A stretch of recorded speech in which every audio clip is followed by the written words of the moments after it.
السلام علیکم ورحمۃ اللہ وبرکاتہ۔ معزز ناظرین کرام، آج کی ویڈیو میں یہ بیان کیا جا رہا ہے کہ قرآن پاک کی بے حرمتی کرنے والے کی لاش کو قبر نے 3 بار زمین سے باہر پھینک دیا۔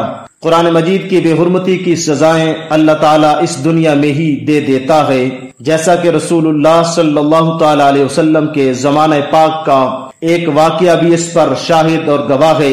اس حوالے سے ایک حدیث پاک سماعت فرمائیں۔ سیدنا انس بن مالک رضی اللہ تعالی عنہ بیان فرماتے ہیں کہ ایک عیسائی آدمی مسلمان ہوا تو اس نے سورہ بقرہ اور سورہ آل عمران پڑھ لی اور رسول اللہ صلی اللہ تعالی علیہ وسلم کے لیے وحی کی کتابت کرنے لگا، لیکن کچھ عرصہ بعد میں وہ مرتد ہو گیا اور دائرہ اسلام سے خارج ہو گیا اور کہنے لگا کہ محمد صلی اللہ تعالی علیہ وسلم کو تو کسی بات کا پتہ ہی نہیں ہے، معاذ اللہ، جو کچھ میں لکھ کر دیتا ہوں بس وہی آگے کہہ دیتے ہیں۔ تو اس طرح اس نے گستاخی کی۔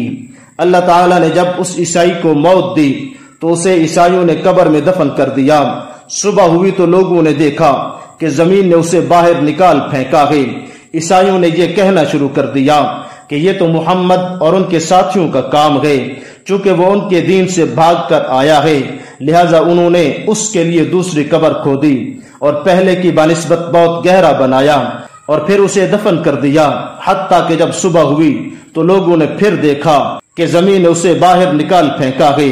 عیسائیوں نے پھر الزام لگایا کہ محمد صلی اللہ تعالی علیہ وسلم اور ان کے ساتھیوں کا کام ہے، کیونکہ وہ ان کے دین سے ہی بھاگ کر آیا ہے، لہذا ان لوگوں نے اس کی قبر کھود کر لاش باہر نکال کر پھینک دیا ہے۔ عیسائیوں نے پھر تیسری مرتبہ اس کے لیے قبر کھودی اور اتنی گہری بنائی جتنی گہری وہ بنا سکتے تھے۔ صبح ہوئی تو لوگوں نے پھر دیکھا کہ زمین نے پھر اسے باہر نکال پھینکا ہے۔ تب ان لوگوں کو یقین ہو گیا کہ یہ کام مسلمانوں کا نہیں ہے، چنانچہ انہوں نے اس کی لاش ایسے ہی چھوڑ دی۔